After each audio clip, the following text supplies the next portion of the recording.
Hey guys, it's been about 30 seconds since we last talked to you because we recorded all these episodes and then we're like, wait a minute, we talked too much on this talking podcast that we have, and we split the episodes up. So we literally just did the exit of the last episode about 10-15 seconds ago, and now we're saying hi to you again. Same day. Yeah, so welcome back to High Tales with the Lit Sisters. I'm Nicole. I'm Marisa. And I want to say, same bull. Same bull. Bullshit. No, I'm just kidding.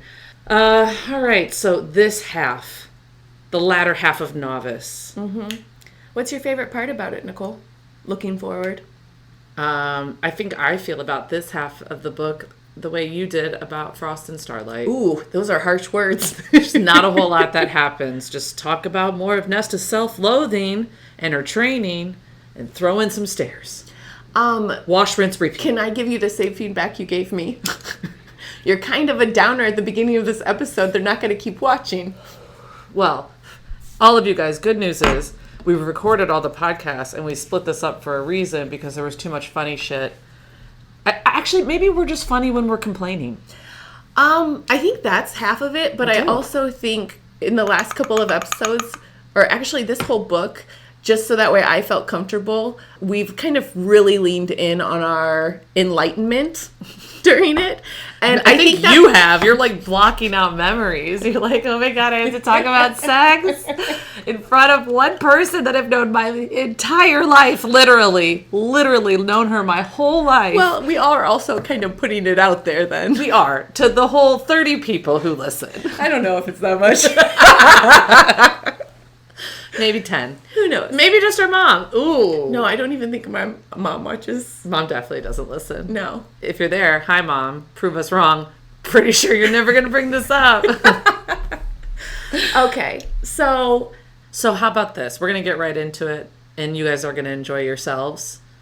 Take your little break to enlighten, and we'll catch you on the flip side. Hey-yo. So now Nesta has to go to the library. First time she worked out.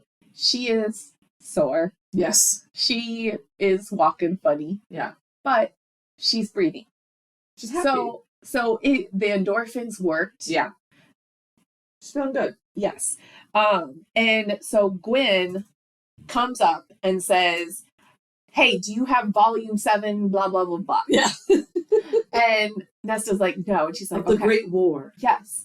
Gwen is like, it's not where it should be. I can't find it anywhere. And if you don't have it, I have no idea where it is. Yeah. And my boss is going to be pissed. She was a little more frantic than you're displaying it right now. Yes. It was more like, oh my God, Merle's got to kill me. I've gone through corporate training to be able to communicate it that effectively. And we are also levitating our mood right now. Exactly. So we're really chill about it. Like, So Gwen, zen. it's fine. Your boss, she'll get over it, man. No, you don't know Merle. And No. I'm like, I bet you I do. So is it Merle or Meryl? Oh, it's Meryl. I'm going to call her Merle now, though. So Meryl is her boss, and she is evidently Clotho's second in command. Okay. But she is very, very demanding. And we find out that Gwen accidentally got volume 8 and not volume 7. Oh my God. Idiot. Yes. And if she doesn't fix the problem, Right. then she is going to get in a lot of trouble. Yeah. And just that's it. So a big tongue lashing. A big tongue lashing. So why is she this scared about it? But like, I mean, let's keep it What real. is this All these tongue lashing? priestesses were traumatized. So, I mean, she's just kind of scary. She's not going to actually do anything to Yeah. her. so Gwen is like, okay, let me know if you find it. I'm going to go look over here. And Nessa's like, gotcha. And walks away and is like, I wonder if this will work. And she's like, hey, ambiguous house, my only friend, do you know where this volume 7 book is?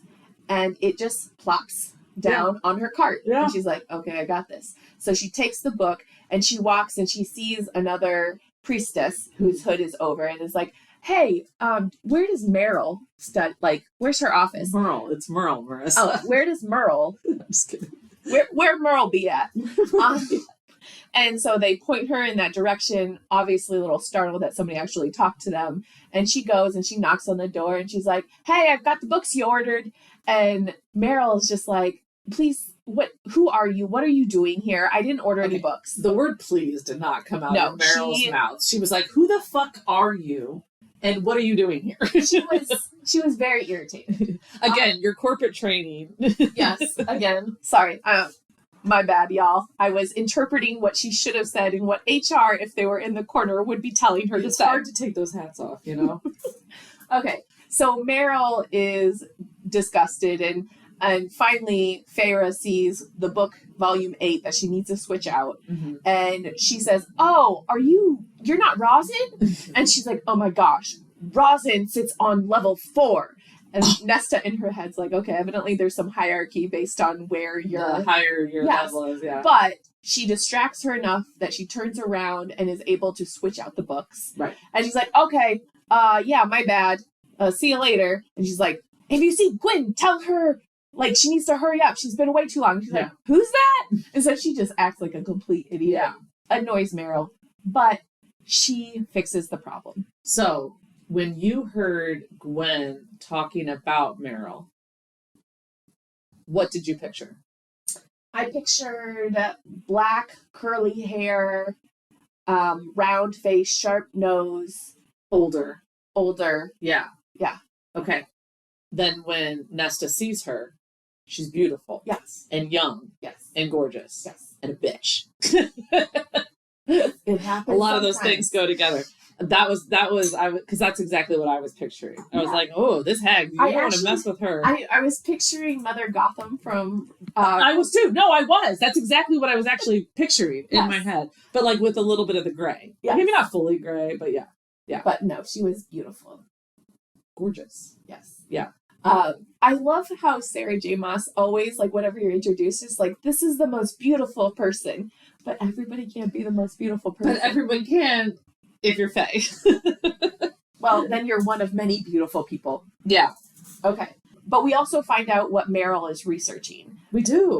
We find out she is, like, super smart. Gwen is basically like, I can't understand what she's talking about half the time. Yeah. But she is renowned for researching a lot around different worlds. And the idea that there are different realms that sit on top of each other, and people have like pondered whether you can move through these different realms. Right. Some people say that there's 11, others say that there's 26. Yeah. So she's just very smart, and it's a lot of like physics problems with that. Right. She's not just like... It was our little introduction to like the metaverse, basically, of this realm. Again, I love a metaverse. Me too. There's so many options. We also find out that right now she's researching why she needed that Volume 7, The Great War or whatever, was because she's researching Valkyrie. So we find out what Valkyrie in the metaverse.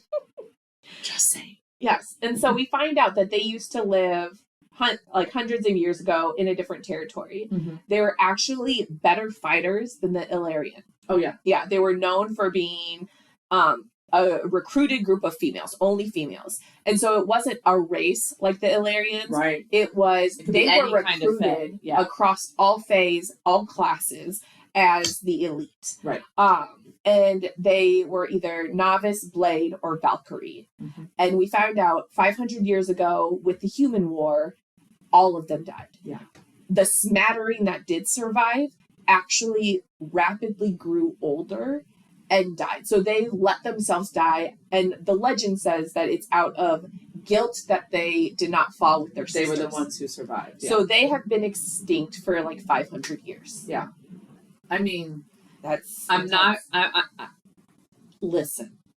Very similar story. So the Valkyrie who fought for Odin. Yeah. They all were battling in war and they all fell. This makes me want to Wikipedia like Valkyrie, like Greek mythology and all of that. Oh, I'm sure there's a whole podcast. We'll do a separate podcast about Valkyrie. We're not that smart. We are not. No. We are not. No, it can be Wikipedia style research. That could be our whole thing. It's a whole new niche. Nesta also found out a little bit about Gwen. Yes. And her background. And she found out that 2 years ago, she came from a place called Sangrava. Yeah. And we remember Sangrava. Yes. Sangrave, I think. Oh, I don't know. No, yeah, that's not what it's... There's an H on the end. Okay, silent H, so Sangrava is still okay? Well, it would change it from Sangrava to Sangrav. Sangrav. Okay, anyway, we found out where she was from. It was one of the temples that got destroyed. So Cassian lets her know a little bit, and we find out that she was actually rescued from there. So she kind of connected the dots that Gwen was this person that was rescued, I think, by Azrael. Yeah, as founder. Okay, so we need another meeting with Eris. Yes. And we decide the best place to meet Eris. Well, Eris decides. Eris does decide. Eris decides the best place to meet is, hey, you come to me. Not in the autumn court, though, because we don't need anybody else to know, but the spring court's right here. And I heard the guy who, like, owns the place doesn't care. So why don't you meet me here? Rhys and Cassian go to the spring court. Cassian is sneezing and itching the whole time. So, like, this great warrior has allergies. Cassian was talking to Rhys about how miserable he was. Yeah. And he's like, oh, I would peel my skin off if it stopped the itching. And Eris behind him goes, like to see that. So Eris and Rhys are talking a lot about, like, what do they do next? And Eris makes a joke about wanting to kill the queens and be done with it. And Rhys, like, legit half agrees. Like, Cassian's like, no, we can't do that. Rhys is like, it would save some time if we... But no, yeah, my dude here is right. We can't do that. Eris also alludes to the fact that Baron wants war. Like, he wants to have a war happen. Because when that happens, you can obtain weakened courts. And what's a weakened court? I don't know. Maybe I have heard that they say this land we're on right now is the Lord is lost in his beast form and doesn't care about the land. And his house was destroyed probably by himself. Right. So, like, he alludes to the fact that Baron is, like, positioning himself to take the spring court, to have more land. Yeah. I did think it was really sweet that he also just flat out says that he knows Rhys has been trying to help Tamlin. Because that's something else that happened in Frost and Starlight, right? Or was that Wings and Ruin? So when I read that, I didn't take it as him acknowledging that Rhys is trying to help. I took that as, I'm keeping tabs on you guys, too. Oh, like thinking they were making a ploy for spring court. More like, I know what's going on. Oh, yeah, you're right. Knowing. Oh, look at me Elaining that up and you being the realistic one. All right, that actually makes a lot more sense. So basically, they need to find out what Braylon wants and if she's involved with Koshi. They got to confirm that. Cassian is just like, don't listen to this guy. We know how he treats people, just ask more. And Eris is like, no, she knows the truth now. She knows the truth of what happened that day and why he left her, and you should probably ask her. Again, I want to know more. Every time we interact with... Was that a pun? Oh, but bum. Every time we interact with Eris, my, like, wall with him chips away a little bit. Not me. Like, I feel like he's misunderstood. I think everybody's a little misunderstood. Yeah. I just don't care to understand him right now. You said that in the last time we talked about this. I think I brought this up before. Yeah.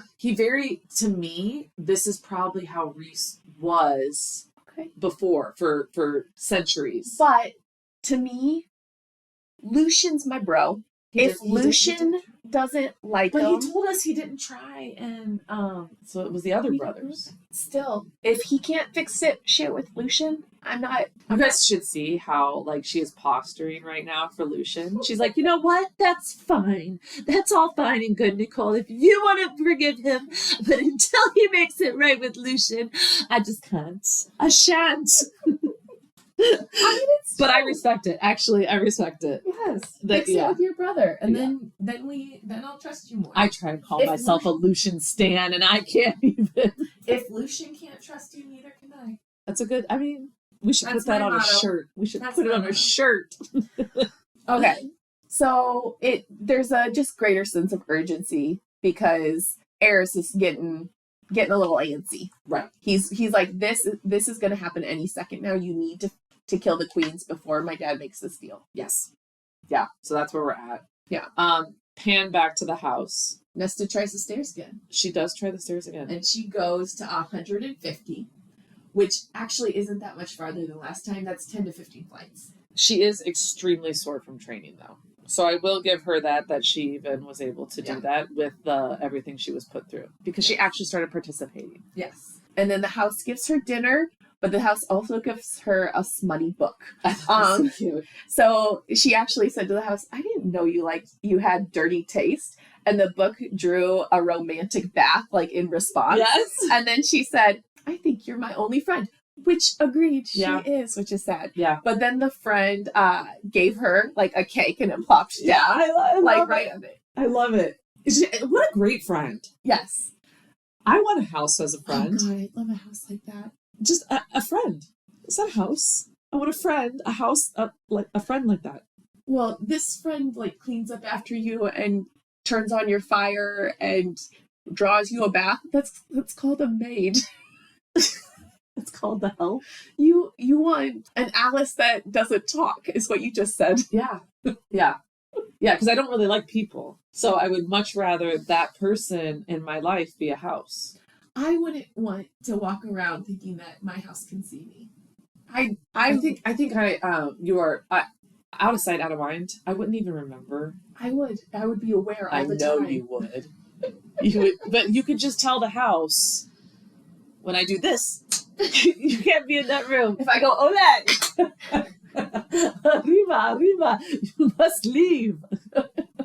Okay, it's the same thing over and over again. You know, morning with Cassian, afternoon, the library. In this cycle, you can see Nesta being nicer to herself. You can see Nesta wanting to know more about what's going on. So Cassian and her start having real conversations during this. And in that, Cassian tells her his story. So she can kind of understand you can come back from anything. Like, I was born from an unwed female that was raped and forced to give birth to me alone in a tent in the middle of winter because That is so sad. Right? Can you imagine giving birth alone in the winter in a tent? In a tent. Because you were raped and you were unwed, so you're a disgrace, but you were raped. Like that, yeah. I mean, there's cultures that still do that. I know. Or It's called Alabama. I love Alabama. Shut up. I'm just kidding. Anybody from Alabama, I am totally joking. You were just the first state that came to mind. It's called South Dakota. See, now they can be mad at me too, all right? It's called Vermont. See, and we know it's not Nicole, you stop. I'm going to cut all of that. I thought it made it okay. All right. So, not only that, he was taken when he was 3, thrown out into the snow, basically told to fend for himself. That's when he had to do the backbreaking labor until she died. Tells her that whole story. He's like, through all of that, this training centered and guided me. The breathing helps him. He's like, the breathing helped Feyre too. And then she was like, it helps me too. You know, so the onion is peeling, right? We're getting to see more and more of it. Yeah. So in the afternoon, Nesta goes and works at the library. Right. And she has to take something down to the 6th floor. And she is terrified down there from her last encounter with the ravens. You know, she just is frightened. And it's still really dark down there. Like, we know that Braxis, we know that Braxis hasn't come back. Yes, still out there. Yeah, he's still out there. Laughing all the way to the bank that they believed he wanted a window. Oh, silly Faye. Oh, silly humans. But so Nesta gets an assignment to take a book down to floor 6. It's still scary. And it's still really, really dark. And so she starts climbing down. She gets to a point where she just starts looking at the darkness. And she says it like almost has a heartbeat. And she just feels it like drawing her in, like she's almost like a tide back and forth. And just gets in a trance. And Gwen comes up to her like, are you okay? And she's like, okay, we should probably head up the stairs. And she finds out. Wasn't she even like leaning over the edge, looking down too? So it's like dangerous in that. Yeah. Gwen like puts her arm around her and she pulls out of her pocket her blue siphon that should be on her forehead. Right. And it's just like blinking for them. And she's like, stay looking forward. Don't look back. But Gwen keeps looking back sporadically. And so Nessa's like, what is behind us? Yeah. And so then Rax's back. Yeah. And so then she gets up to the 4th floor and Gwen is just like, you probably should tell Clotho not to have you go down anymore. And Nesta was like, what was that? Like, why was it blinking blue? And she's like, it was protecting us. It was a shield protecting us. Yeah. And so we know that something was actually behind them. Some sort of thing was like trying to draw Nesta. And the shield is what got them to the 4th floor. Right. Now, a little scary. So now I am bound to a house where I have to work in the library where there's darkness that I need a protection spell. Yes. Cool. Normal. This is also the first time that Nesta and Gwen actually like have a real conversation. So Gwen like doesn't really know who she is. Mm-hmm. And so Nesta tells her that she was, cauldron maid and said whatever is down there is older than the brick sacks. That's not like darkness residue from him living there. Yeah. That's something much older. And I can tell because it like calls to like. I mean, she doesn't go into that detail. She also took credit for killing the King of Hybern, which I know she helped, but Elaine did the killing blow. This is kind of the second time I think she's done that. Yes. Where someone else said she killed the King of Hybern and she didn't correct. Yeah. But every time I'm like, Elaine did that. Elaine did that. You held up the head like a savage. Yes. Sweet. I mean, you cut it the rest of the way, but there's no way he would have survived getting a knife to the throat. Yeah. Okay, but Nesta took credit for that with Gwen.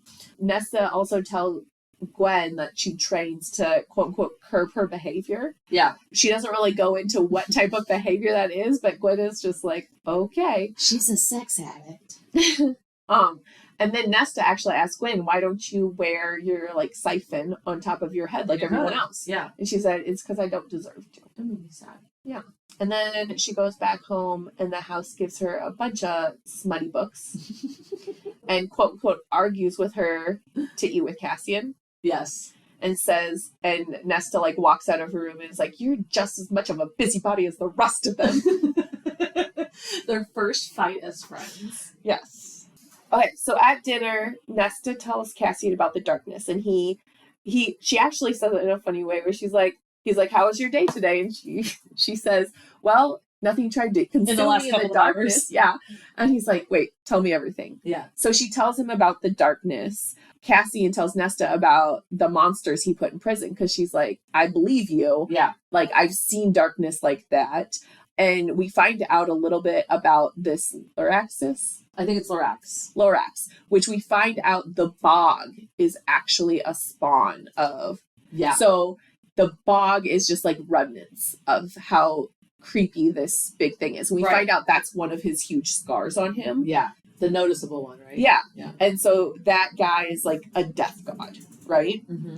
And he starts telling her all about these different monsters and she's just like, I can't hear this anymore. Yeah. This is too much. Thanks for telling me about the prison and all this stuff, but I can't handle it. I'm not ready for this scary movie. Yeah. As Cassian's questioning her about this darkness, he's like, did maybe like you feel this because of your powers? And she instantly is like, pushes him away. Don't talk about my powers. They aren't here. I don't have them anymore. Don't talk about my powers like I'm not even here. Do you notice how I talk like a priss whenever I'm talking about Nesta and when I'm annoyed by her like dramatics? Don't talk about them. Cassian continues just to like poke her to rile her up so she gets so pissed off that her eyes have that silver fire in them and start to glow. And he's like, gotcha, bitch. Proof. If you don't have powers, how are your eyes silver and on fire? Yes. She showed her hand, and his reaction, beautiful. Yes. Oh, I was like, oh, Cassian, I love you. And then he goes into the whole spiel, his love spiel, about how the first time he saw her as a human, he nearly went to his knees for her. Her power is a song that he's wanted to play for a very long time, or hear for a long time. And he's always thinking of the look on her face. I would just put the parent of the bog and then they started getting real. And then that's all I wrote. So the part that you're talking about, I just put they're getting real. God. This is going to be a rough book for the two of us if this keeps happening. Well, because we just are interested in different parts. Yeah, okay. I don't even remember that part. I'm like, oh, okay, it's the daddy bog. Cool. Oh, you guys are going to have a real conversation now? Let me pay attention to that. I don't care about the lineage of the blog. Blog. Okay. You are our father's daughter. I am. Right there. I am. Like, I'm like, can we talk about the feeling? And you're like, oh, so let me do a family tree of the blog. Let me put into ChatGPT how many spawns of box? ChatGPT, how many floors is that for the stairs? Oh, Seriously, I had to stop myself when I was reading this to not look on Wikipedia for the Valkyrie mythology. I wasn't joking about that. And this was the last episode of Hot Tales with the Sisters. Okay, we can get back to it. So then he says, you know what I'll be thinking about tonight. And it was her beautiful face. Yes. But what we find out later is what he was actually thinking is, I'm going to touch myself thinking of your beautiful face. I just thought, listening to you describe masturbation has to be one of the funniest things I've ever. Again, we have got to get on video at some point because you guys have to see her face. I hope it comes across as awkward as it is. It usually does. Oh my God. Because what happened was, remember, Nesta couldn't stop thinking of him either. And she just told the house, like, come back at dawn. And she helped herself out. And then at breakfast, we found out Cassian did too. No, he said he did it 3 times just to be able to fall asleep. And then still woke up in the middle of the night and had to do it again. What a man. So this is why the cut to black works better for me. True. Fade to black. Not cut to black. You would probably like it to cut to black. You don't even want that relationship stuff. You don't even need to fade. Cut to black. Go kill some people. This is war. Oh my gosh. But at breakfast, you actually are the one who brought this one up. That they tried to talk and how awkward their breakfast talk was. Yes. And he's like, oh, what book are you reading? And just trying to make conversation. Yeah, and in her head, she's like, oh shit, this is like a sex book. And she's like, I can't tell him love flowers with Peruvian men. I don't know what love. Is that what you think romance novels? I mean, I can't say a court of silver flames. Oh my gosh. Okay. And she's like, oh, it's a book about a book. And he's just like, interesting. Well, she's like reading into this like, oh my gosh, this is so embarrassing. I'm an idiot. And he's thinking to himself, he's not even paying attention. I gotta get out of here. I have a boner. To keep his boner down. So he storms out. And I love how she's like, it's a book about a book. I'm an idiot. I'm an idiot. God, such an idiot. Okay. Oh. Cassian like gets his stuff together and he's quite the professional during training. Yes. And I love how like Cassian definitely treats training as like sacred ground. Like he doesn't F around in there. Right. He's good too. But he's a good he teacher. looks around. He does. I was gonna say his thoughts. Maybe not so much. Yes. But Nesta asked him, she remembers kind of Emery, stuff about the Valkyries, and she said, there really are no females that fight for Alarians. And Cassian's response was, yeah, progress is really slow with immortals. Which actually kind of makes sense, right? Yeah. Like, if no one's dying, they're going to be stagnant in who they are for a very long time. There's not really growth there. But he brings up the blood right. Yes. So we learn about the blood right. And how he brings it up is really they will never respect them unless they do the blood right and survive it. Right. And they would never do it. Right. Never do it. So he's not training warriors when he's trying to get females in there. He's trying to train them to like protect themselves. Yeah. And Nessa's kind of like, that's why I'm here. Right. But we do learn about the blood right. And we learn that they don't have any weapons, no magic, and they like kill each other to the top of the mountain. It's very Hunger Games. Very Hunger Games. Your goal is to get to the top of this mountain by any means necessary. And the carnage is part of it. And he said some villages, it's even like you count your kills and that's what gives you notoriety. So it's not like, oh, I'm just going to try to truck through and some people will be nice. It's like, I need to kill people on the way. Right. And they actually, we find out, separated as Cassian and Rhys when they went through the blood right. Right. And so basically no weapons, your wings are restricted, no magic, because not everybody has magic, so it levels the playing field. Right. But he's like, you have to make your weapons, because not only are you fighting people around you, but there's also like terrible beasts in the woods. Right.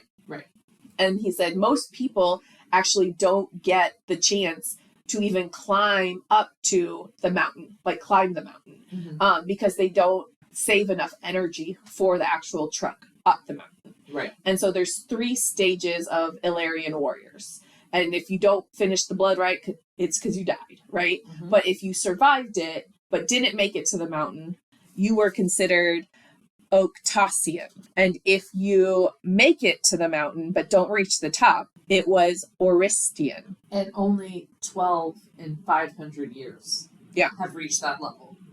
And then if you scaled the summit, you were considered an elite warrior. And basically, the only way to leave the rite is either through the stone at the top of it, touching it, and it, is a monolith that kind of jets you somewhere else. Yeah. Or you die. Right. Like, that's the only way to get out.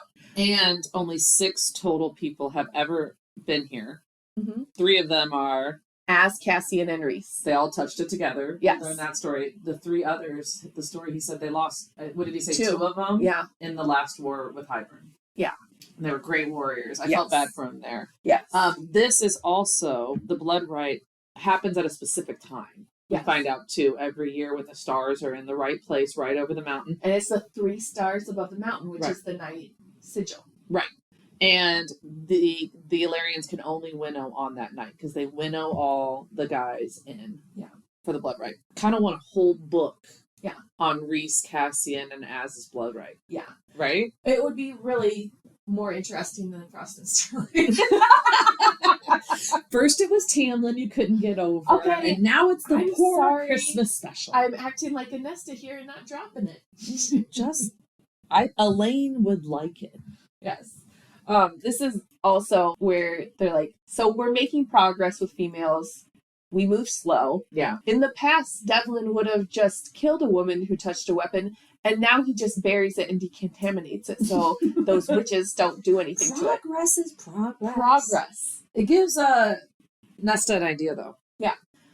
So Nesta actually goes to Clotho and asks, could I see if some of the priestesses want to train? Yeah. Because her thought process is the breathing helps me.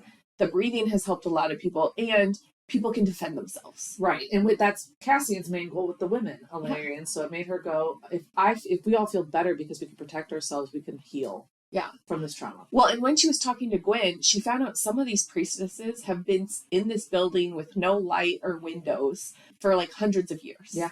So she's like, let's get them outside. Like, let's get people to be able to leave, healthy enough to leave. Yeah. They've never even left the library. Clotho's response? You're probably not going to get anyone. And Nessa's like, well, maybe if it's just a little. And Kyla's like, I don't know if even that, but sure, you can put a sign up. You can try. You can try. And no one signs up. Nope. The next day. Nope. No one signs up. And Cassian told her, keep reaching out your hand. Which was what Amren told Cassian, when Cassian was like frustrated and was like, I don't even know what to do. Right, with Nesta. Yeah. She said, just keep reaching out your hand. So she said, just keep reaching out your hand. Just keep it up. But this is some tough news, and she's not taking it well. So like every night she tries the stairs because she's like, I just want to go get a drink. Yeah. And so the first night she does 500 stairs, which is 33 to 50 flights. So she's still not even a tenth of the way. Her internal dialogue, though, during all of these is getting better and better. Yes. She's liking herself a little bit more. She is doing better. She cares about other people. She actually formed friends, right? And then one day after training, Elaine's at the house, which would be something really nice. And Elaine is trying to connect with her. And Nesta's mind is running through all of the awful things her mother has said to her, right? It's making her, she starts fighting with Elaine, pushing her away, tumbles right into old habits. I have to say, I felt for her, I connected to her here. Because like, I remember going through this moment in my life from a young adult to, and you are so disappointed in yourself as it's happening. You're like, I'm doing it again, you know, but you can't stop yourself. And Elaine says a couple of things that really set her off. And Nesta is trying in this fight. I do want to add, she is a little different, but is getting flustered by it. And Elaine says, Pharaoh warned me this was going to happen. And Nesta is just thinking, see, she chose Pharaoh over me. They're talking about me. I'm the butt of the joke. Elaine mentions if Father were here, and Nesta just explodes. Talks about how she blames herself for his death and like tries to kick her out. And Elaine is like, is that what this is about? Is this about Father? And she's like, get out of here. That was a bad fight. That was a really rough fight. Yeah. Cassian's at the river house when this is going on, and Elaine gets back. And she says she's not getting any better. She's not even trying. She's so mad. And Cassian, you can tell, is like really wants to defend her, because Reese right away is like wanting to rip her head off. He's going mind to mind. Cassian's telling Reese she is making progress. It's going to take time. Her sister shouldn't visit anymore without permission, right? Mm-hmm. She has to go through this journey herself, and they're only going to make it worse. That pisses Reese off, which honestly kind of annoyed me. Yeah. I mean, stay out of it, Reese. It's like when on the Real Housewives, when the husbands get involved, like it's not your business. This is sibling business. It's not your business, Reese. Reese gets angry. I do love how Cassian is like, calm the fuck down. All right. You wanting to obliterate Nesta every time they have a disagreement doesn't help their relationship. Get out of here with it. Okay. So Cassian feels bad, defends her, comes back to the House of Wind, and confronts her about it. She doesn't want to talk about it. Cassian tells the house, fire again. Nesta's like, no fire. Nesta keeps flinching at the popping of the logs in fear. It said flashing across her face, and storms out, does the stairs again. She makes it to 1K. 1,000. And Cassian waited for her to come back up. 1,000 by the way, steps. that's 67 to 100 flights. Nerd alert. They both calm down though. Yeah. I find it interesting. He waits for her. He says he's impressed. And he just goes, what set you off? And she said everything. Then she just looked at him and said, why won't they come to training? And I felt for her there. It's like, that's her part of her healing, right? That's part of the rounds is making amends, right? Like trying to spread good. Why won't they come to training? And she said some of them have been there for hundreds of years and they still can't come back from their trauma. What hope do I have? And it kind of all clicked for me right there that like she's connecting, helping them with, is she ever going to be okay? Yeah. Am I ever going to be okay? Have been here for 200 years. Am I going to be feeling like this for 200 years? Yeah. I felt for her there. I mean, that's like, yeah, that sucks to have those feelings. Cassian is just kind of proving time after time how he's perfect for her. But he just told her about his journey. He's like, after my mom, I slaughtered everyone who hurt my mother, tortured and killed his father. He didn't even say his father. He said the man who sired me, right? It took him 10 years before he was able to face it. Mm-hmm. And you had said before that, it's been like 6 months? Yeah. Right? So this is a good amount of trauma. He's like, give yourself a little bit of grace. Yeah. Be a little nicer to yourself. And then they end it with, she calls him an arrogant bastard. And he's like, you're a haughty witch. And I just kind of thought in that moment, like they are very evenly matched. Right? Yes. Or do your notes say now that then it got hot and heavy? No. No, it actually says Nesta kissed him to get him to shut up. So I didn't get getting him to shut up. Yeah, I totally thought like it was one of those where it's like they were going tit for tat and she didn't come up with the tat fast enough. And so she's like, I'll get the upper hand this way. I'll just kiss him. And little did she know she would have the upper hand because Cassian went in his pants like a little 12-year-old boy. See this face right here? Yeah. This is how I read all of the saucy parts. So it's like if I was reading on the couch at night, I was like, just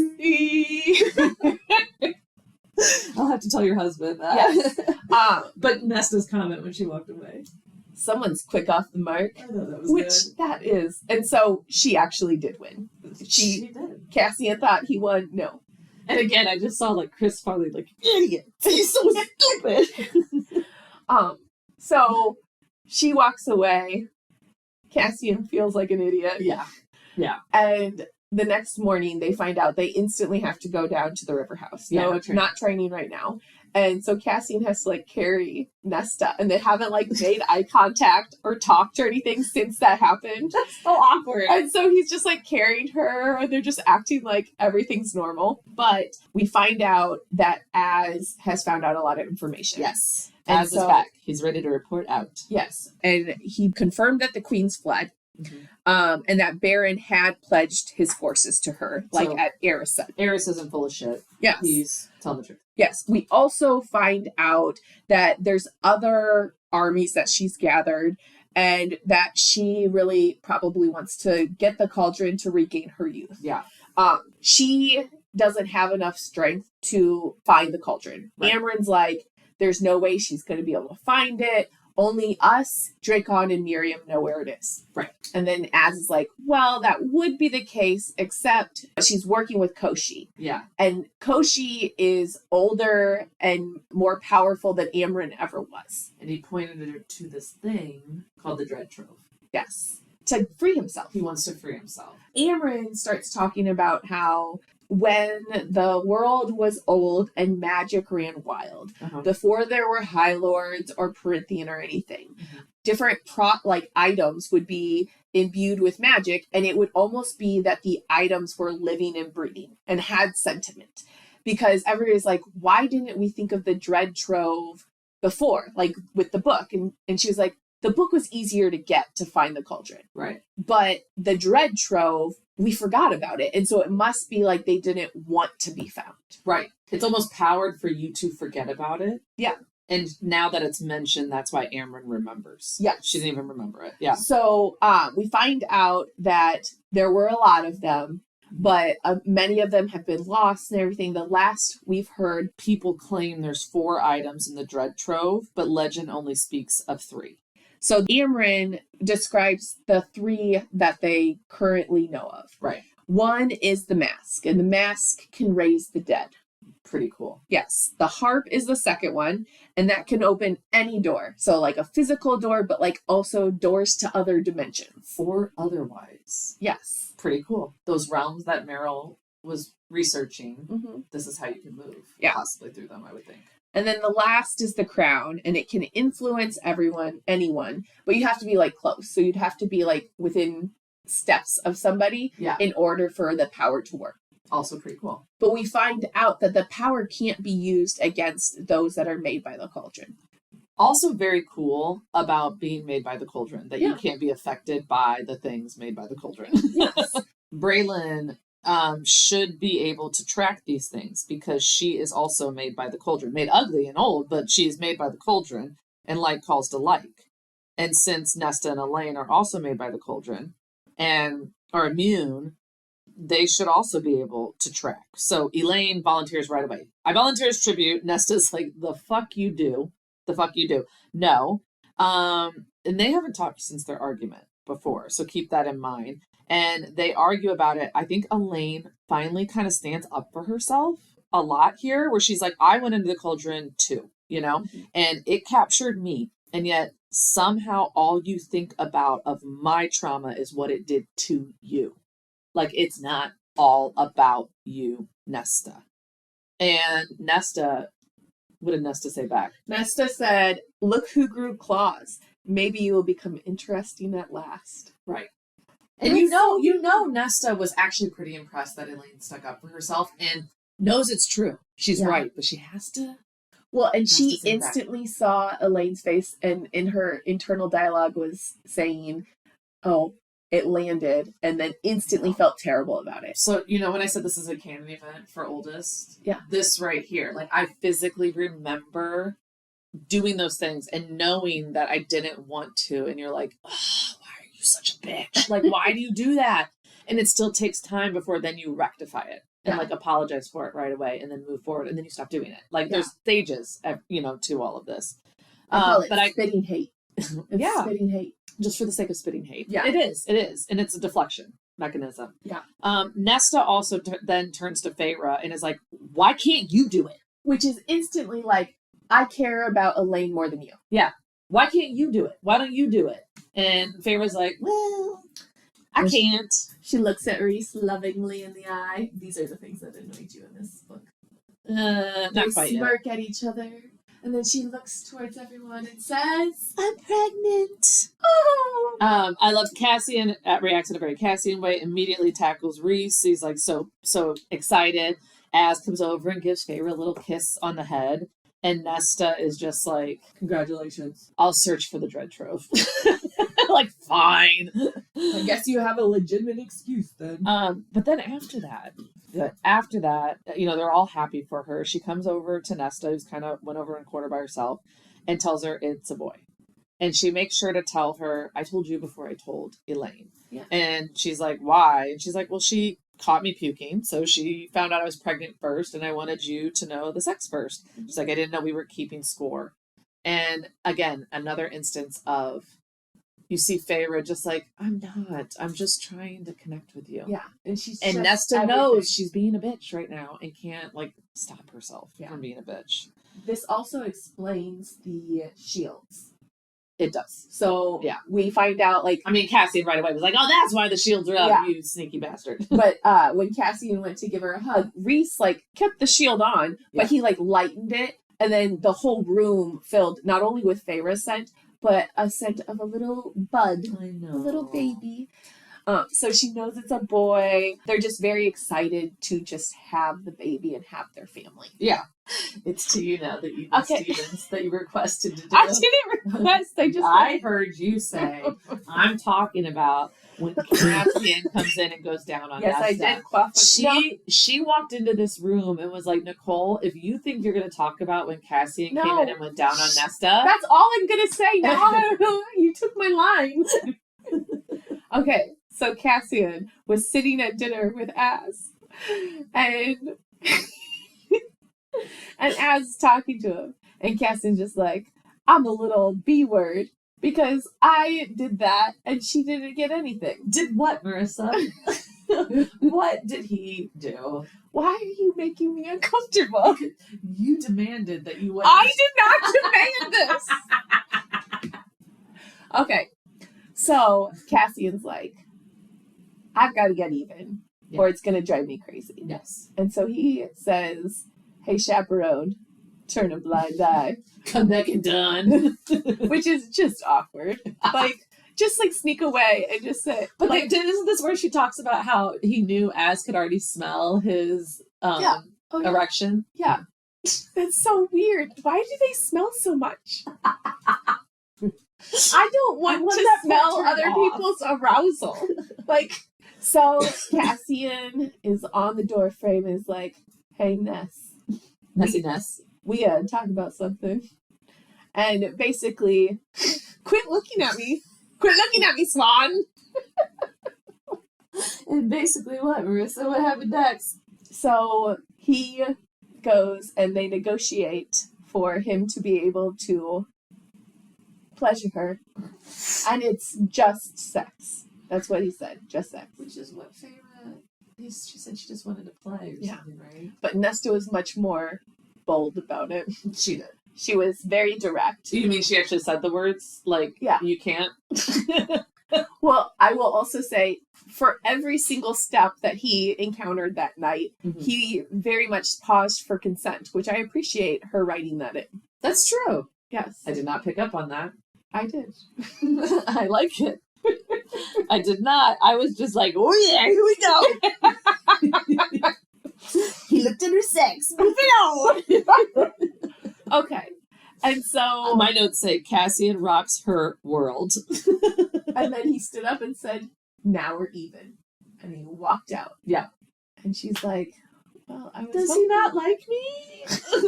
I mean, she did say just sex. That was I know, but she instantly went to a little girl like, maybe I didn't do it for him. But don't we all do that? Like, I feel like even with my husband sometimes, like, if he, like, walks by and doesn't smile, I'm like, oh, is he mad at me? I told Derek the other day, I was like, what is the deal? And he's like, what? What did I do? And I go, you have not grabbed my ass once today.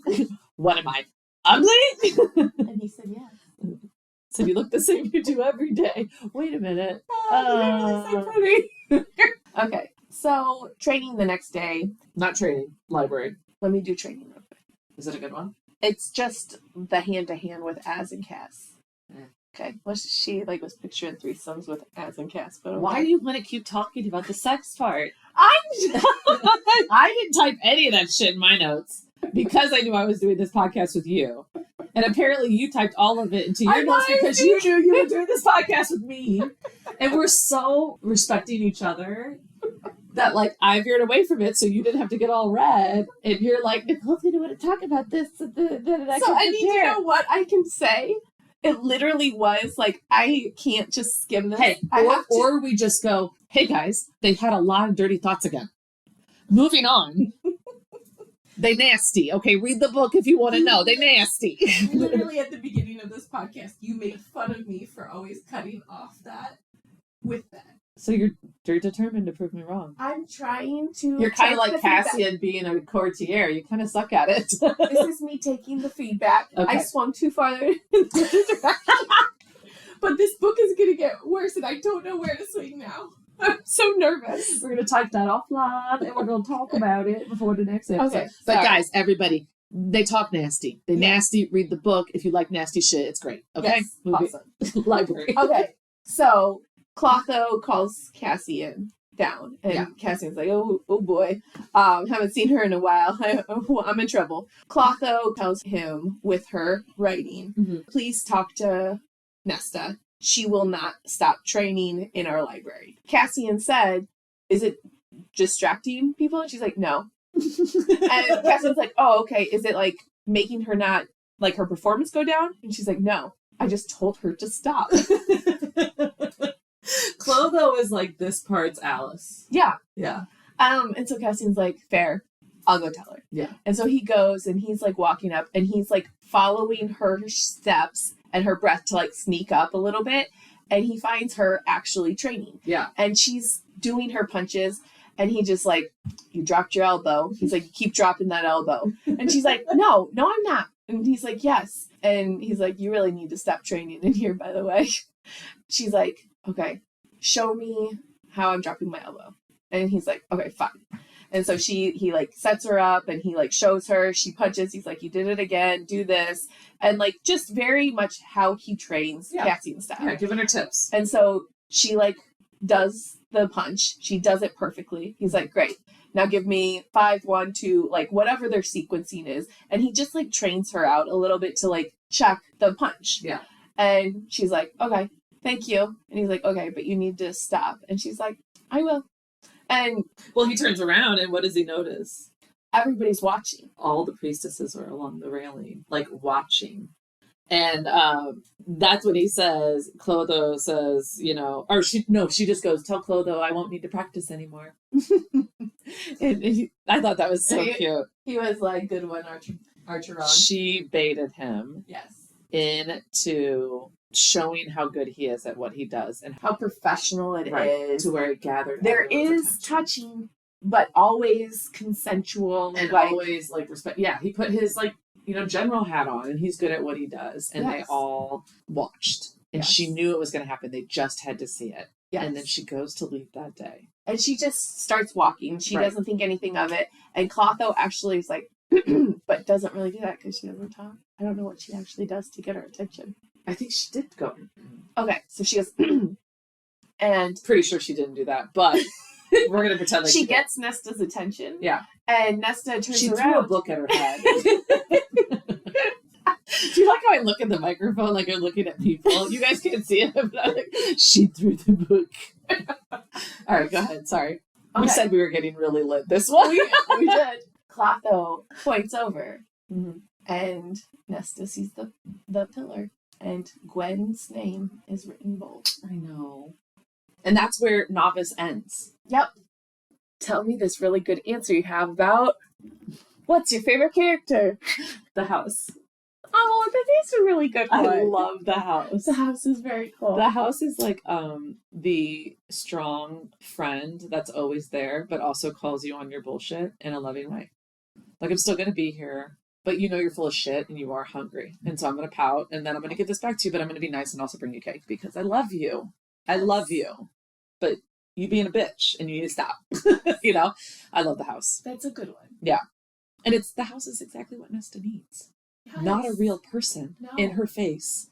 Can't tell her what to do, but it's just somebody there. that will respect her enough to leave the room if she wants to get dirty. Right? The respect is important in a friendship. But also, like, it's not a person. It's not Feyre. She doesn't feel judged by the house. She can treat the house mean, too, and isn't feeling the judgment back, not seeing the looks of people's faces. Like, it's just the unconditional love she needs. If you have an anger problem, just act like your house is a friend and just talk it out. Sometimes it's lonely for other people to go through this event because they don't have a house. Maybe that's what I was thinking of. No. I think the house is exactly who she needs. It's kind of like Lucian was for Feyre in that time, you know, those different types of needs. Ooh, I like that correlation. Lucian in the house. Yeah. It's like the dynamic duo. No. Lucian is to Feyre as the house is to Nesta. I got good grades in school. No, just kidding. Who's your favorite that's character? funny. No, Who's your favorite character that maybe is a real person? I don't like saying this, but Cassian. Oh, why don't you like saying this? Well, because if I had to pick a real person, I'm picking Cassian. Yes. Yeah. If you just take out, like, he thinks a lot about stuff that I'm like, his actions speak louder than words. Yeah. But he's got he really wants Nesta. He can take a lot. He's really kind of a saint. And he really, I think, I mean, we're not talking love yet. I don't think he knows he loves her yet. But as a mother, look, I'm like, oh, son, you love her. You love her so much, you know. And I think I'm picking up on cues that he knows that. And he's just not, like, thinking it out loud because he doesn't want to scare her away. But if there is any person that is exactly what she needs right now, it is Cassian. No, I agree. And I like him a lot. But whenever we get his POV, I am like, ooh, Cassian, you're talking a lot about sex. Because he's so crude. He's so crude. But that's why I love him. Agreed. So is that what your brain goes? Because my brain just goes the flowery stuff.